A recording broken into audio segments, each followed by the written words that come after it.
Welcome to the Erasmus Foundation podcast. My name is Paul Nugent. Are you looking for answers to life and its meaning? Then this may well be the very podcast you need to listen to. In a series of podcasts, we are going to look at the difficult questions of life and apply spiritual knowledge to find out the answers.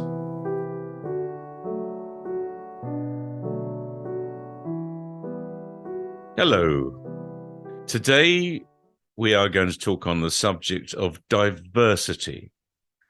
And with me to talk about this is Julia and Rosina. So greetings, everybody. Greetings. And Julia, let's start with you, diversity.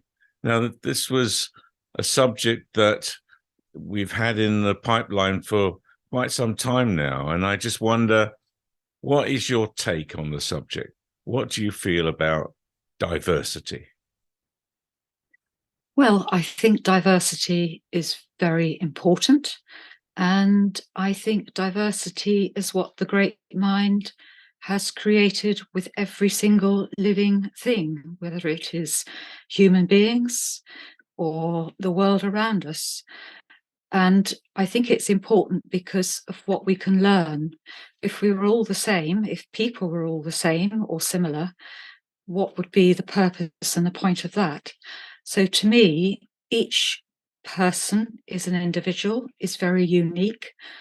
I mean, obviously, we believe here that as a spirit, we are unique. We are culled originally by the great mind as an individual spirit. And then our lives, our tapestries are unique. And what is within our tapestry is all very much designed by the great mind for us. And there's so much that can be learnt from diversity. In the world today, it is a subject that is talked about quite a bit, especially because of issues that are around at the moment to do with race, colour, gender, you name it. It's really got quite heated. But I think if we had more of the spirit surfaced in the world today, obviously the world would then be more in balance. But I think the whole subject of diversity would be something that would be quite calm. People would have acceptance of difference, and it would be looked upon in a very positive way, a way that we could learn from each other because of our difference. And we teach, of course, at the same time.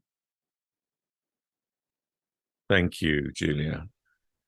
Now, Rosina, at the moment in time, people do not seem to appreciate others being different from themselves and react really strangely.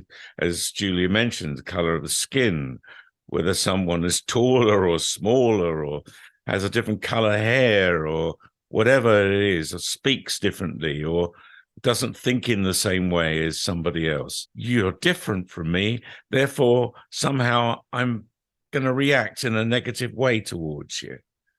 What do you feel about this? It's really odd when you think about it. It certainly is. What I feel about that kind of behavior or attitude that many human beings seem to have towards one another is really to do with fear. I think that we can at times be frightened about people or things that we don't know, that are unfamiliar to us. And more so, what we don't understand. So I think that because fear is often an irrational emotion, we tend to jump to a conclusion about somebody just simply because they are different to us. Or perhaps because we don't understand them and their life, their culture, their way of being. The other thing that I also feel is that much of it is to do with insecurity. It's to do with insecurity that we have in ourselves,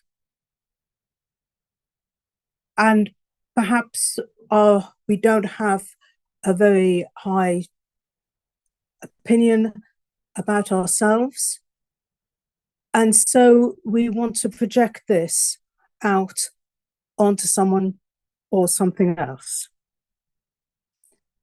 I think that balance is something that's very important here, because if we were really to think about this, we would realize that actually, as Julia said, that we are all created by the great mind. We all have a purpose. And it wouldn't work if we were all the same.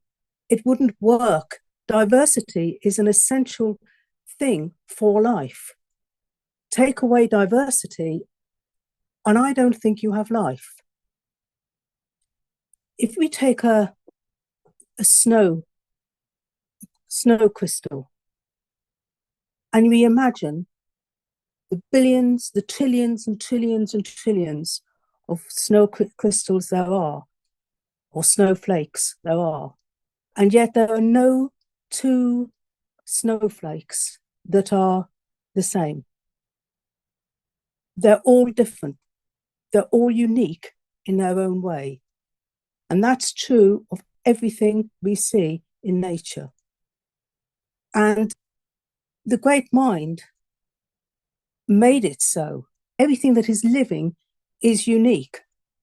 And I think that that is really true of human beings as well, because we are not islands, even though we are unique.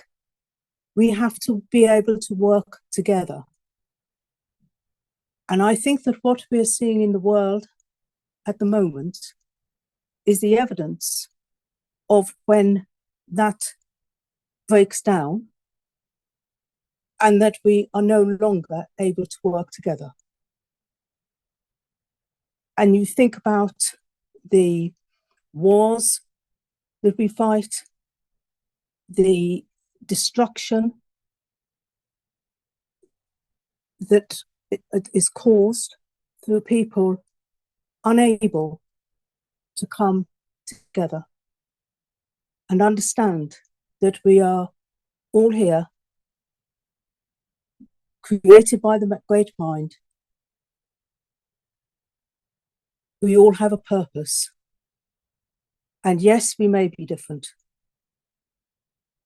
but we need to come together in harmony in order to bring the balance back into this world. Thank you, Rosina. Now, one of the things that Rosina said there, we were talking about insecurity. And I think this is a really good point, because we are not sure of ourselves. We don't know ourselves as well as we might.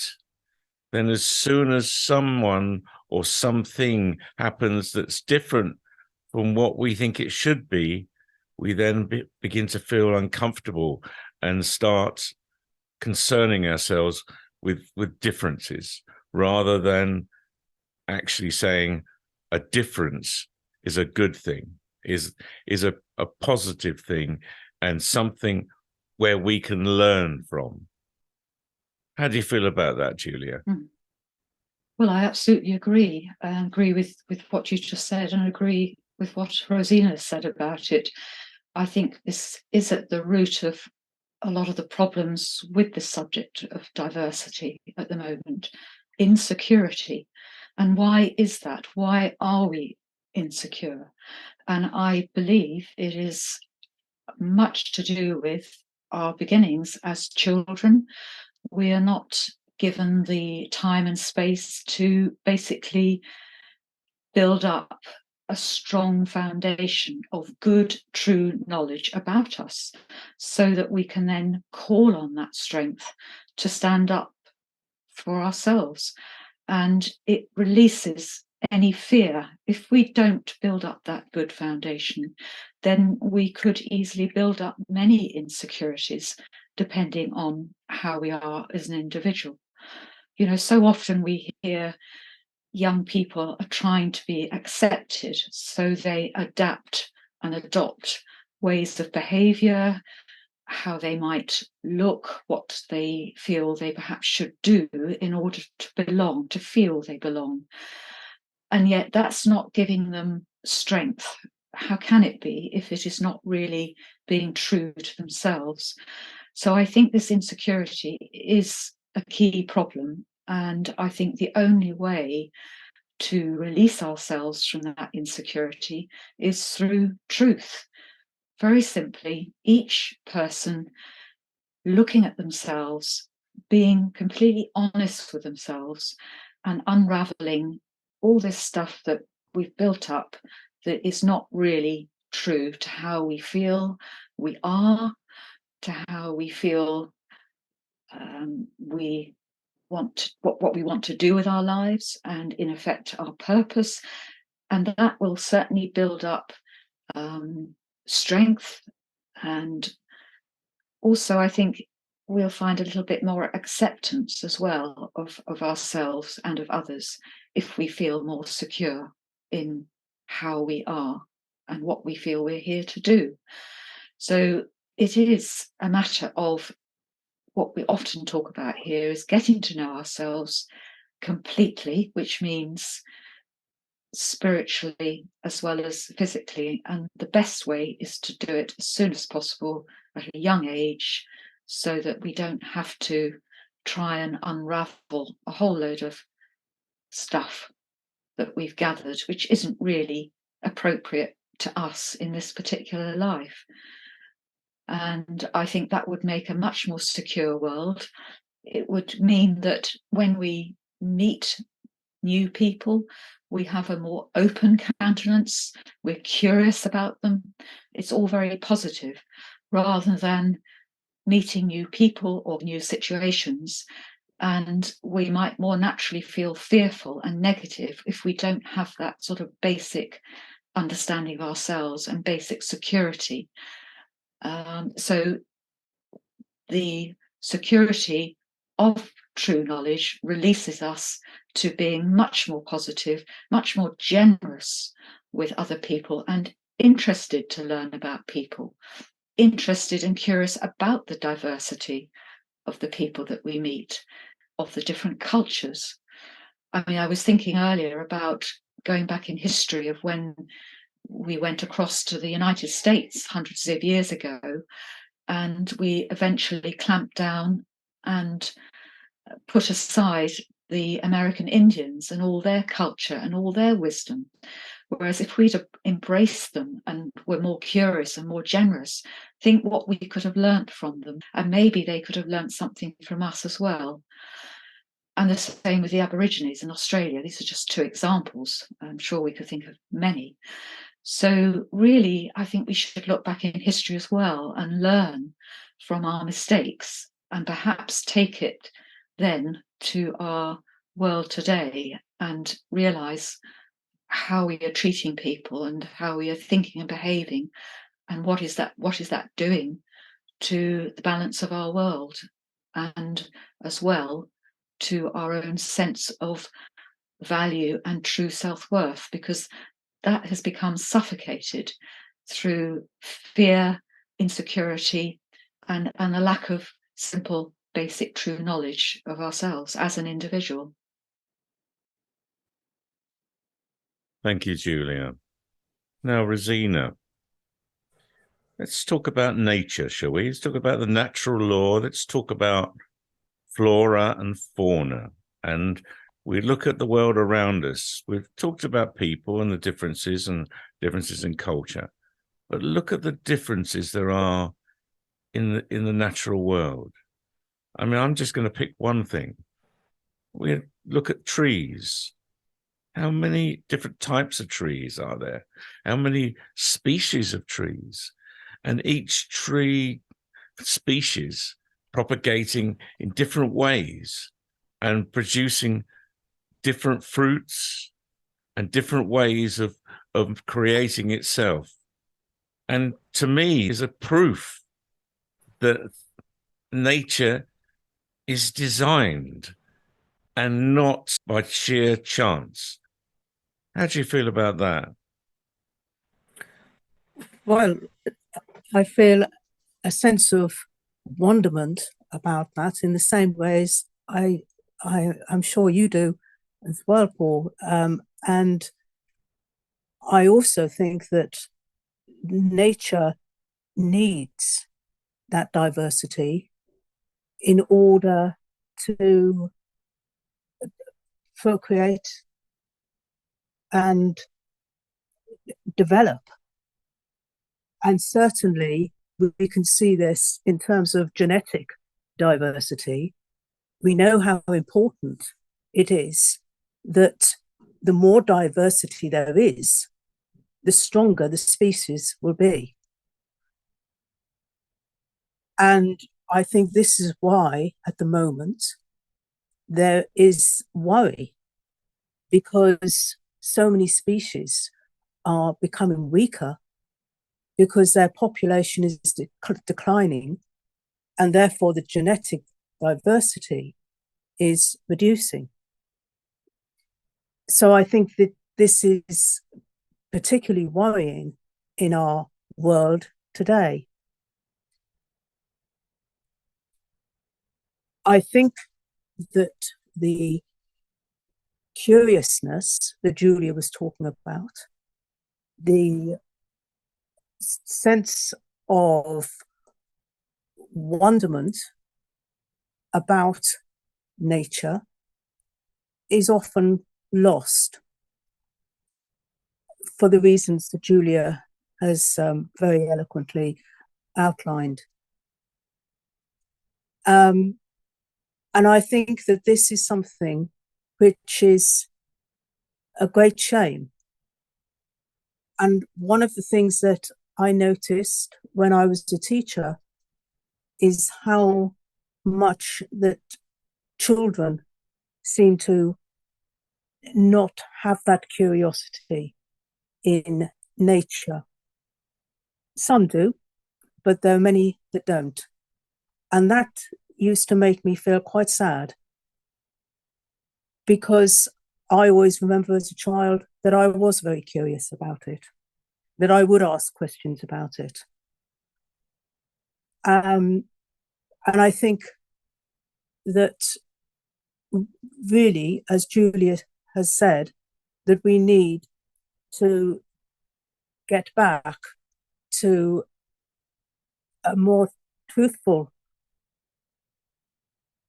and simpler way of life, so that we have time to notice these things and the wonderful things that are in nature.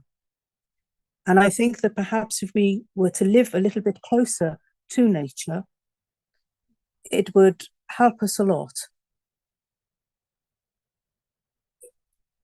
Certainly, I know when I felt very low in my life, being able to go for a walk in nature has really helped me. It's really lifted my spirits. And that closeness to nature has helped me overcome a lot of difficulties that I have had in my lifetime. And I think that if we can get back to living a little bit closer to the natural law, then hopefully this decline in diversity will cease, and will reverse, and we will start to see a flourishing of nature once again. Thank you, Rosina. Okay, but Dina, would you like to give your views on the subject of diversity, please? Yes. Greetings. Greetings. Yes, in spirit, because, well, we embrace diversity in every form, in every way. And spirits at home may be of different age, may have come from different places originally, and look very diverse and very different.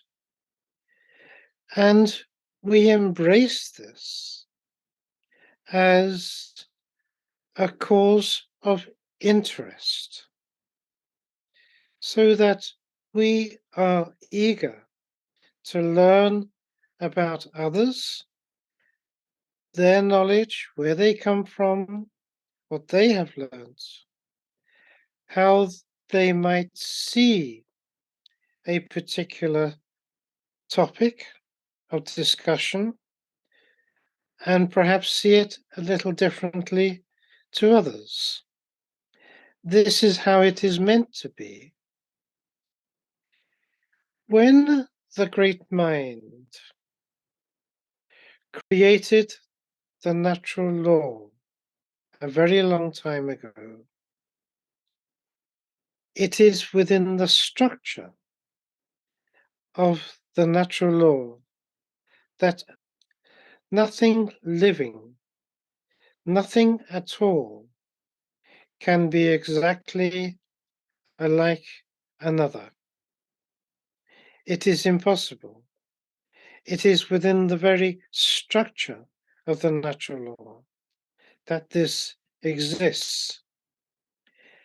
And I cannot fully understand, because I do not have the mind of the great mind, of course.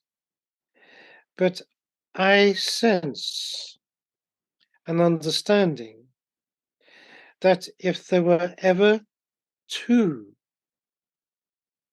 forms of life that were absolutely identical, then the natural law would no longer exist. And that would be the end of everything, which of course will not happen. But this is how it is seen in spirit, that we are glad to see others different to ourselves, knowing full well that every single spirit is unique, individual, and no one is exactly the same as another. And is that not wonderful?